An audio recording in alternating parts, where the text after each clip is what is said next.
ನಮಸ್ತೆ, ನಾನು ನಿಮ್ಮ ಸೂರ್ಯನಾರಾಯಣಾಚಾರ ಗುರೂಜಿ. ಚಿತ್ರಲೋಕ ಯೂಟ್ಯೂಬ್ ಚಾನಲ್ಗೆ ಎಲ್ಲರಿಗೂ ವೆಲ್ಕಮ್. ಸೊ ಈಗ ನಾನು ಈ ದಿನ ತಿಳಿಸ್ಕೊಡ್ತಕ್ಕಂಥದ್ದು ನಿಮ್ಮ ಜಾತಕದಲ್ಲಿ ಮದುವೆ ಬಗ್ಗೆ ತಿಳಿಸ್ಕೊಡ್ತಾ ಇದ್ದೀನಿ. ನೋಡಿ, ಮದುವೆ ಬಗ್ಗೆ ನನಗೆ ಸಾಕಷ್ಟು ಸಾರಿ ಕೇಳಿದ್ದಾರೆ. ಅಂದರೆ ಯಾವ ರೀತಿ ಗುರೂಜಿ, ಮೊದಲನೇ ಮದುವೆ ಹೆಂಗಾಗತ್ತೆ, ಮೊದಲನೇ ಮದುವೆ ಡಿವೋರ್ಸ್ ಆಗಿ ಎರಡನೇ ಮದುವೆ ಹೆಂಗಾಗತ್ತೆ, ಎರಡನೇ ಮದುವೆ ಡಿವೋರ್ಸ್ ಆಗಿ ಮೂರನೇ ಮದುವೆ ಹೆಂಗಾಗತ್ತೆ, ಇದ್ರ ಬಗ್ಗೆ ತಿಳ್ಕೊಬೇಕು ಅಂತ ಸಾಕಷ್ಟು ಜನ ನನಗೆ ಕಮೆಂಟ್ ಮಾಡಿದ್ರಿ. ಸೊ ಇದ್ರ ಬಗ್ಗೆ ನಾನು ತಿಳಿಸ್ಕೊಡ್ತೀನಿ. ಅದು ಹಾಗೆ ಮದುವೆನೇ ಯಾವಾಗ ಆಗಲ್ಲ, ಸನ್ಯಾಸಿ ಯೋಗ ಯಾವಾಗಿದೆ, ಸೊ ಯಾವಾಗ ಮದುವೆ ವಿಳಂಬ ಆಗ್ಬೋದು, ಯಾವ್ಯಾವ ಗ್ರಹಗಳು ಏನೇನು ಮಾಡ್ತವೆ, ಇದಕ್ಕೆ ಪರಿಹಾರ ಏನು, ಇದಕ್ಕೆ ಏನು ಮಾಡ್ಬೋದು ಅಂತೇಳಿ ನಾನು ಇದನ್ನು ನಿಮಗೆ ತಿಳಿಸ್ಕೊಡ್ತೀನಿ. ನೋಡಿ, ಮದುವೆ ಯಾವಾಗ ಆಗಲ್ಲ ಅಂತ ತಿಳಿಸ್ಕೊಡ್ತೀನಿ. ಸೊ ಅರ್ಥಕೋಣ ಅಂತ ಹೇಳ್ತೀವಿ. ಅಂದರೆ 4, 8, 12 ಜಾತಕದ ಕುಂಡಲಿಯಲ್ಲಿ 4, 8, 12 ನಿಮಗೆ ಶನಿ, ಕೇತು, ಚಂದ್ರ 4ನೇ ಮನೆಯಲ್ಲಿ, ಈ ಮೂರು ಗ್ರಹಗಳು 4ನೇ ಮನೆಯಲ್ಲಿ, ಇಲ್ಲ 8ನೇ ಮನೆಯಲ್ಲಿ, ಇಲ್ಲ 12ನೇ ಮನೆಯಲ್ಲಿ ನಿಮ್ಮ ಜಾತಕದಲ್ಲಿ ಇದ್ದಾಗ ಯೂಶ್ವಲ್ ಆಗಿ ಇಂಥವ್ರಿಗೆ ಸನ್ಯಾಸಿ ಯೋಗ ಅಂತ ಹೇಳ್ತೀವಿ. ಸೊ ಅದು ಯಾವ ರಾಶಿಲಿ ಆಗ್ತಾಯಿದೆ ಅದನ್ನು ನೋಡಬೇಕು. ನೋಡಿ, ವಿನಾಕಾರಣ ಶನಿ, ಕೇತು, ಚಂದ್ರ ಇತ್ತು, ಗುರೂಜಿ ಹೇಳಿದ್ರು ಮದುವೆ ಆಗಲ್ಲ ಅಂತ ನನಗಾಗಿದೆ ಅಂತ ಹೇಳ್ತಾರೆ. ಆ ರೀತಿ ಅಲ್ಲ. ಶನಿ, ಕೇತು, ಚಂದ್ರ ಇದ್ದರೂ ಕೂಡ ಯಾವ ರಾಶಿಯಲ್ಲಿ ಆಗ್ತಾ ಇದೆ, ಅದು ಮೀನ ರಾಶಿಯಲ್ಲಿ ಆಗ್ತಾ ಇದೆಯಾ, ಇಲ್ಲ ಯಾವ ಒಳ್ಳೆ ರಾಶಿಯಲ್ಲಿ ಶುಭ ರಾಶಿಯಲ್ಲಿದ್ದರೆ ಏನೂ ತೊಂದರೆ ಆಗಲ್ಲ. ಅದು ಆ ಗ್ರಹಗಳಿಗೆ ಒಳ್ಳೆಯಂಥ ರಾಶಿಲಿದ್ದರೆ ಏನು ತೊಂದರೆ ಆಗಲ್ಲ. ಆ ಗ್ರಹಕ್ಕೆ ಶತ್ರು ರಾಶಿಲಿದ್ದಾಗ, ಶತ್ರು ಗ್ರಹ ಜೊತೆ ಏನಾದ್ರು ಕಾಂಬಿನೇಷನ್ ಮಾಡಿದ್ದಾಗ ಮದುವೆನೇ ಆಗಲ್ಲ. ಸೊ ಮದುವೆ ಯಾಕೆ ಆಗಲ್ಲ, ಈ ಒಂದು ವಿಚಾರಕ್ಕೆ ಮದುವೆ ಆಗಲ್ಲ. ಜೊತೆಗೆ ಇನ್ನೊಂದು ಏನಂತಂದರೆ, ಶನಿಯ ಮತ್ತು ಕೇತು ಪ್ರಭಾವ ಸಪ್ತಮ ಸ್ಥಾನದಲ್ಲಿ ಬಿದ್ದಾಗ ಮದುವೆ ಆಗೋದು ವಿಳಂಬ ಆಗುತ್ತೆ. ಕೆಲವೊಂದು ಸರಿ ಇಲ್ಲೂ ಕೂಡ ಮದುವೆ ಆಗದೇನೂ ಇರ್ಬೋದು. ಎರಡು ಥರ ಕಾಂಬಿನೇಷನ್ ಆಗುತ್ತೆ. ಸೊ ಅದಕ್ಕೆ ಮದುವೆ ಆಗದೇ ಇರೋ ಕಾರಣ ಏನು ಅಂತಂದರೆ, ಕೇತು ದೃಷ್ಟಿ, ಶನಿ ದೃಷ್ಟಿ ಎರಡೂ ಸಪ್ತಮ ಸ್ಥಾನದ ಮೇಲೆ ಬಿದ್ದಾಗ ಮದುವೆನೇ ಆಗಲ್ಲ. ಸೊ ಇದೆಲ್ಲ ಕಾಂಬಿನೇಷನ್ನು ಮದುವೆ ಆಗದೇ ಇರತಕ್ಕಂಥದ್ದು. ಈ ಥರ ಆದಾಗ ನಾವೇನು ಮಾಡ್ತೀವಿ ಅಂತ ಹೇಳಿದ್ರೆ, ಕುಂಭ ವಿವಾಹ, ಹುಡುಗನಿಗೆ ಈ ಒಂದು ದೋಷ ಇದ್ದಾಗ ಕುಂಭ ವಿವಾಹ ಅಂತ ಮಾಡ್ತೀವಿ. ಅಂದರೆ ಒಂದು ಬಾಳೆ ಗಿಡಕ್ಕೆ ಮದುವೆ ಮಾಡಿಸಿ ದಾರೆ ಒಯ್ದುಕೊಟ್ಟು ಸೇಮ್ ಒಂದು ಮದುವೆ ಥರನೇ ಹಾರನ ಎಕ್ಸ್ಚೇಂಜ್ ಮಾಡಿಸಿ ಮಾಡ್ತೀವಿ. ಸೊ ಈ ಒಂದು ಅದಕ್ಕೆ ತಕ್ಕ ಹಾಗೆ ಕುಜ ರಾಹು ಸಂಧಿಶಾಂತಿ ಮಾಡಿರ್ತೀವಿ. ಅದ್ರ ಜೊತೆಗೆ ನಿಮಗೆ ಮದುವೆಗೆ ಏನು ಸಂಬಂಧಪಟ್ಟಿರುತ್ತೋ ಅದಕ್ಕೆ ಹೋಮ ಮಾಡ್ತೀವಿ.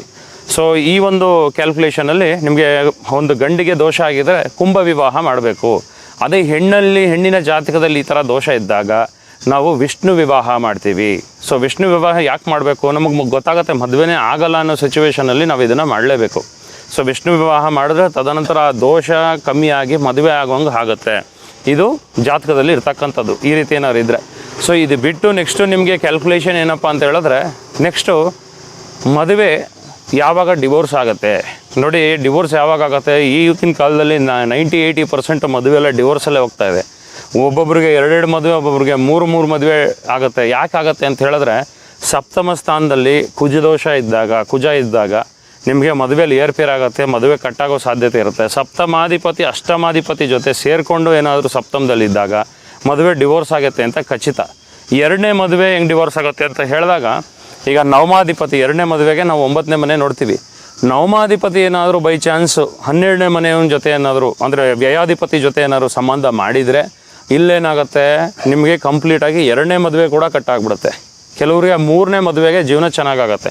ಸೊ ಈ ಥರ ಕೂಡ ನಾವು ನೋಡಿದಾಗ ಜಾತಕದಲ್ಲಿ, ಯಾರ ಜಾತಕದಲ್ಲಿ ಒಂದು ಹುಡುಗ ಆಗಲಿ ಹುಡುಗಿ ಜಾತಕದಲ್ಲಿ ನಾವು ಈ ರೀತಿ ನೋಡಿದಾಗ, ಮತ್ತೆ ಹುಡುಗನ ಜಾತಕದಲ್ಲಿ ನಾವೇನು ಮಾಡ್ತೀವಿ ಅಂತಂದರೆ, ಒಂದು ಕದಲಿ ಪೂಜೆ ಅಂತ 2 ಸರಿ ಮಾಡ್ತೀವಿ. 2 ಸರಿ ಡಿವೋರ್ಸ್ ಆಗಬೇಕು ಅಂತಿದ್ರೆ 2 ಸರಿ ಹೋಮ ಮಾಡಿಸಿ, 2 ಸರಿ ಕದಲಿ ಪೂಜೆ ಮಾಡಿಸಿ ತದನಂತರ ಮದುವೆ ಮಾಡಿಸ್ತೀವಿ. 1 ಸರಿ ದೋಷ ಆದರೆ 1 ಸರಿ ಕದಲಿ ಪೂಜೆ ಮಾಡಿಸಿ ಮದುವೆ ಮಾಡಿಸ್ತೀವಿ. ಸೊ ಈ ರೀತಿ ಈ ಒಂದು ಮೊದಲನೇ ಮದುವೆಗೆ ಹಿಂಗಾಗತ್ತೆ. ಮೊದಲನೇ ಮದುವೆ ಡಿವೋರ್ಸ್ ಆಗೋಕ್ಕೆ ಕಾರಣ ಇದಾಗತ್ತೆ. ಸೊ ಈಗ 3ನೇ ಮದುವೆ ಕೂಡ ಡಿವೋರ್ಸ್ ಆಗಿದೆ ಕೆಲವರಿಗೆ. ಕಾರಣ ಏನು ಅಂತ ಹೇಳಿದ್ರೆ, 3ನೇ ಮನೆ ಒಂದು ಗ್ರಹ, ಅಂದರೆ 11ನೇ ಮನೆ ಗ್ರಹ ಡೈರೆಕ್ಟಾಗಿ 12ನೇ ಮನೆ ಜೊತೆ ಏನಾದ್ರು ಸಂಬಂಧ ಮಾಡಿದ್ರೆ, ಇಲ್ಲ 12ನೇ ಮನೆಗೆ ಹೋಗಿ ಅಲ್ಲೇನಾದರೂ ಕ್ರೂರ ಗ್ರಹಗಳ, ಪಾಪಗ್ರಹಗಳ ದೃಷ್ಟಿ ಬಿದ್ದಾಗ ಏನಾಗುತ್ತೆ, 3ನೇ ಮದುವೆ ಕೂಡ ಕಟ್ಟಾಗತ್ತೆ. ಮದುವೆ ಯೋಗನೇ ಇಲ್ದಿರಂಗೆ ಆಗುತ್ತೆ. ಇದಕ್ಕೂ ಕೂಡ ಪರಿಹಾರ ಏನು ಮಾಡ್ತೀವಿ ಅಂತ ಹೇಳಿದ್ರೆ, ಕುಂಭ ವಿವಾಹ, ಕದಲಿ ಪೂಜೆ, ವಿಷ್ಣು ವಿವಾಹ ಮಾಡ್ತೀವಿ. ಇದನ್ನು ಮಾಡಿ ತಕ್ಕ ಹಾಗೆ ಅದಕ್ಕೆ ಏನು ಜಾತಕಕ್ಕೆ ತೋರಿಸ್ಬೇಕೋ ಅದನ್ನು ತೋರಿಸಿ ನಾವು ತದನಂತರ ನಾವು ಅದಕ್ಕೆ ಪರಿಹಾರನ ಸೂಚಿಸ್ತೀವಿ. ಸೊ ಅದಾದಮೇಲೆ ನಿಮಗೆ ಮದುವೆಯಲ್ಲಿ ತೊಂದರೆಗಳು ಯಾವಾಗ ಬರುತ್ತೆ. ಈಗ ಮದುವೆಯಲ್ಲಿ ಈಗ ಸಪ್ತಮ ಸ್ಥಾನದಲ್ಲಿ ಕುಜ ಇದ್ದ ಅಂತ ಅಂದ್ಕೊಳ್ಳಿ. ಕುಜ ಏನು ಮಾಡ್ತಾನೆ, ಕ್ರೌರ್ಯ, ದ್ವೇಷ ಮತ್ತು ಕೋಪ ಜಾಸ್ತಿ. ಅಂದರೆ ಅಗ್ರೆಷನ್ಗೆ ಪ್ಲಾನೆಟ್ ಕುಜ ಆಗಿರೋದ್ರಿಂದ ಇಲ್ಲೇನಾಗುತ್ತೆ ಅಂತ ಹೇಳಿದ್ರೆ, ಕುಜ ಈಗ ಗಂಡ ಹೆಂಡ್ತಿರ ಮಧ್ಯೆ ಸುಮ್ಮನೆ ಜಗಳಗಳು ಮಾಡಿಸ್ತಾನೆ, ಕೋಪ ಈಗೋ ಕ್ರಿಯೇಟ್ ಮಾಡಿಸ್ತಾನೆ, ಈ ರೀತಿ ಫಾಲ್ಟ್ ಆಗುತ್ತೆ. ಸೊ ಕುಜನಿಗೆ ತಕ್ಕ ಹಾಗೆ ಶಾಂತಿ, ಅದಕ್ಕೆ ತಕ್ಕ ಹಾಗೆ ಹೋಮ ಮಾಡಬೇಕಾಗತ್ತೆ. ಆ ಸಿಚುವೇಷನಲ್ಲಿ ಯಾವ ಒಂದು ಮದುವೆ ಜಾಗದಲ್ಲಿ ಯಾವ ಗ್ರಹ ಹಿಂಸೆ ಕೊಡ್ತಾ ಇದೆ ಅದಕ್ಕೆ ತಕ್ಕ ಹಾಗೆ ಶಾಂತಿ ಆ್ಯಂಡ್ ಯಾವ ಒಂದು ದೋಷ ಆಗಿದೆ ಅದಕ್ಕೆ ತಕ್ಕ ಹಾಗೆ ಪರಿಹಾರ ಮಾಡಿದ್ರೆ ಖಂಡಿತ ಮದುವೆ ಲೈಫು ಚೆನ್ನಾಗಿರುತ್ತೆ, ಯಾವುದೇ ರೀತಿ ತೊಂದರೆ ಆಗಲ್ಲ. ಈ ಜಾತಕದಲ್ಲಿ ನೋಡ್ಕೊಳ್ದೆ 2 ಗ್ರಹ 3 ಗ್ರಹ ಸಪ್ತಮ ಸ್ಥಾನದಲ್ಲಿ ಕ್ರೂರ ಗ್ರಹಗಳಿದ್ದಾಗ ಡೆಫಿನೆಟ್ ಆಗಿ ಡೇಂಜರ್ ಕಾದಿರ್ತಕ್ಕಂಥದ್ದು. ಯಾಕೆ ಅಂತ ಹೇಳಿದ್ರೆ ಮದುವೆಯಿಂದನೇ ತುಂಬ ಮ್ಯಾಸಿವ್ ಫಾಲ್ಟ್ ಆಗುತ್ತೆ. ಯಾವ ರೀತಿ ಮ್ಯಾಸಿವ್ ಫಾಲ್ಟ್ ಆಗುತ್ತೆ ಅಂತ ಹೇಳಿದ್ರೆ, ನಿಮಗೆ ಸಪ್ತಮ ಸ್ಥಾನದಲ್ಲಿ ಪಾಪಗ್ರಹಗಳು ತುಂಬ ಗೊತ್ತಿದೆ. ಸಪ್ತಮ ಸ್ಥಾನ ಮೇನಾಗಿ ಹೇಳಬೇಕು ಅಂದರೆ ಮಾರಕ ಸ್ಥಾನ ಬೇರೆ. ಈ ಮಾರಕ ಸ್ಥಾನದಲ್ಲಿ 3-4 ಸೂರ್ಯ, ಶನಿ, ಕೇತು ಹಿಂಗೆ ಕೊತ್ಕೊಂಡು ಅಂದ್ಕೊಳ್ಳಿ, ಕಂಪ್ಲೀಟಾಗಿ ಮ್ಯಾರೇಜು ಡಿಸ್ಟ್ರಾಯ್ ಆಗುತ್ತೆ ಮತ್ತು ಹೆಲ್ತ್ಗೂ ಕೂಡ ಭಾಳ ಡೇಂಜರ್ ಇದು ಈ ಕಾಂಬಿನೇಷನ್. ಅದಕ್ಕೆ ತಕ್ಕ ಹಾಗೆ ಪರಿಹಾರ ಮಾಡಿಕೊಂಡ್ರೆ ಖಂಡಿತ ನಿಮಗೆ ಚೆನ್ನಾಗಾಗತ್ತೆ. ಸೊ ಅದಾದಮೇಲೆ ಈಗ ನಿಮಗೆ ನಾನು 1 ಮದುವೆ 2 ಮದುವೆ 3 ಮದುವೆ ಯಾಕಾಗತ್ತೆ ಅಂತ ತಿಳಿಸ್ಕೊಟ್ಟೆ. ಅದ್ರ ಜೊತೆಗೆ ನಾನು ನಿಮಗೆ ಮದುವೆ ಯಾವಾಗ ಆಗಲ್ಲ ಅಂತ ತಿಳಿಸ್ಕೊಟ್ಟೆ. ಈಗ ಲವ್ ಮ್ಯಾರೇಜ್ ಯಾವಾಗ ಆಗುತ್ತೆ ಅಂತ ತಿಳಿಸ್ಕೊಡ್ತೀನಿ. ನೋಡಿ, ಲವ್ ಮ್ಯಾರೇಜು ಯಾವಾಗ ಆಗುತ್ತೆ ಅಂತ ಹೇಳಿದ್ರೆ, ನಿಮ್ಮ ಜಾತಕದಲ್ಲಿ ಪಂಚಮಾಧಿಪತಿ 5th ಲಾರ್ಡ್, ಪಂಚಮಾಧಿಪತಿ ಸಪ್ತಮದಲ್ಲಿದ್ದರು, ಸಪ್ತಮಾಧಿಪತಿ ನವಮದಲ್ಲಿದ್ದರು, ನವಮಾಧಿಪತಿ ಪಂಚಮದಲ್ಲಿದ್ದರು, ನವಮ ಪಂಚಮಾಧಿಪತಿ ಇಬ್ಬರು ಸಪ್ತಮದಲ್ಲಿದ್ದರು. ಈ ರೀತಿ ಕಾಂಬಿನೇಷನ್ ಇದ್ದಾಗ, ರಾಹು ಶುಕ್ರ ಜಾತಕದಲ್ಲಿ ಎಲ್ಲೇ ಕಾಂಬಿನೇಷನ್ ಇದ್ದಾಗ ಅಲ್ಲೇನಾಗುತ್ತೆ ಅಂತಂದರೆ ನಿಮಗೆ ಲವ್ ಮ್ಯಾರೇಜ್ ಆಗುವಂಥ ಸಾಧ್ಯತೆಗಳು ಬರುತ್ತೆ. ಲವ್ ಮ್ಯಾರೇಜ್ ಆಗಬೇಕಾಗತ್ತೆ. ಕೆಲವೊಂದು ಸರಿ ರಾಹು ಶುಕ್ರ ಇದ್ದಾಗ ಅದು ಕೂಡ ಇನ್ನೊಂದು ಸ್ವಲ್ಪ ರಾಹು ಮೇಲೆ ಏನಾದರೂ ಕ್ರೂರಗಳ ದೃಷ್ಟಿ ಬಿದ್ದರೆ ಇಂಟರ್ ರಿಲಿಜನ್ ಮ್ಯಾರೇಜ್ ಆಗೋ ಸಾಧ್ಯತೆಗಳಿರುತ್ತೆ. ಸೊ ಜಾತಕದಲ್ಲಿ ಆ ಥರ ದೋಷ ಇದ್ದಾಗ ಅದಕ್ಕೆ ತಕ್ಕ ಹಾಗೆ ಪರಿಹಾರ ಮಾಡ್ಕೋಬೇಕು. ವಿತೌಟ್ ಆ ಒಂದು ದೋಷನ ನೋಡ್ಕೊಳ್ದೆ ನಿಮ್ಮ ಜಾತಕದಲ್ಲಿ ಆ ರೀತಿ ಇದ್ದಾಗ ನೋಡ್ಕೊಳ್ದೆ ಏನಾದ್ರು ಸುಮ್ಮನೆ ಮದುವೆ ಮಾಡಿಕೊಂಡ್ರೆ, ಇಲ್ಲ ಏನಾದ್ರು ಲವ್ ಮಾಡಿ ಇದು ಮಾಡಿದ್ರೆ ತುಂಬ ಫಾಲ್ಟ್ ಅನುಭವಿಸ್ಬೇಕಾಗತ್ತೆ. ಅದರಿಂದ ತುಂಬಾ ನಷ್ಟ ಅನುಭವಿಸ್ತೀರ. ಸೊ ಇದಕ್ಕೆ ಏನು ಮಾಡಬೇಕು ಅಂದ್ರೆ, ರಾಹು ಶುಕ್ರ ಈ ರೀತಿ ಇದೆ. ಲವ್ ಮ್ಯಾರೇಜ್ ಕೆಟ್ಟದ್ದು ಅಂತ ಇಲ್ಲ, ಲವ್ ಮ್ಯಾರೇಜ್ ಕೆಟ್ಟದ್ದು ಅಂತ ಹೇಳ್ತಾ ಇಲ್ಲ. ಸೊ ಯಾವ ರೀತಿ ಆಗ್ತಾ ಇದೆ ಅಂತ ನೋಡಬೇಕು. ಸೊ ಈಗ ಲವ್ ಮ್ಯಾರೇಜಿಂದ ಸಾಕಷ್ಟು ಜನಕ್ಕೆ ಒಳ್ಳೆಯದು ಕೂಡ ಆಗಿದೆ, ಸಾಕಷ್ಟು ಜನಕ್ಕೆ ಕೆಟ್ಟದ್ದು ಕೂಡ ಆಗಿದೆ ಆ್ಯಕ್ಚುಲಿ. ಸೊ ಲವ್ ಮ್ಯಾರೇಜು ನಿಮ್ಮ ಪಾರ್ಟ್ನರ್ ನಿಮಗೆ ಸರಿಯಾಗ್ತಾರ, ನಿಮ್ಗೆ ಅದು ನಿಮ್ಮ ಜಾತಕದಲ್ಲಿ ಲವ್ ಮ್ಯಾರೇಜ್ ಇದೆಯಾ ಇಲ್ವಾ ಅಂತ ಫಸ್ಟು ತಿಳ್ಕೊಬೇಕು.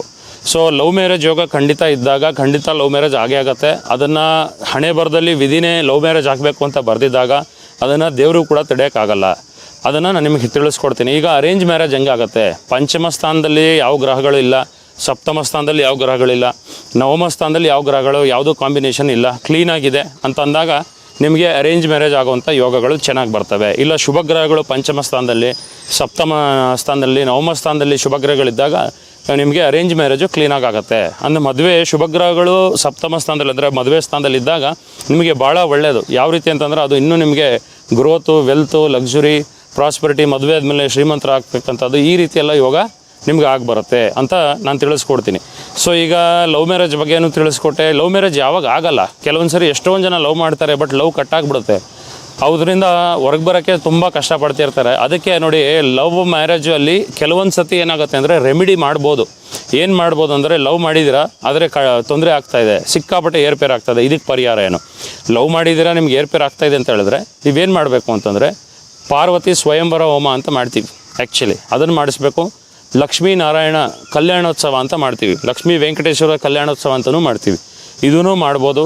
ಇನ್ನು ಇದು ಜನರಲ್ ರೆಮಿಡಿ ಏನು ಮಾಡ್ತೀರ ಅಂತ ಹೇಳಿದ್ರೆ, ಲವ್ಗೆ ಕಾಮಾಖ್ಯ ದೇವಿ ಮಂತ್ರನ ಜಪ ಮಾಡ್ಬೋದು, ಅದು ಬಹಳ ಒಳ್ಳೆಯದು. ನಿಮಗೆ ಲವ್ ಯಾರು ನಿಮಗೆ ಇಷ್ಟಾರ್ಥಗಳು ನಿಮಗೆ ಸಿದ್ಧಿ ಆಗ್ತಾ ಇಲ್ಲ, ಅದು ಸಿದ್ಧಿ ಆಗ್ತಾ ಬರುತ್ತೆ.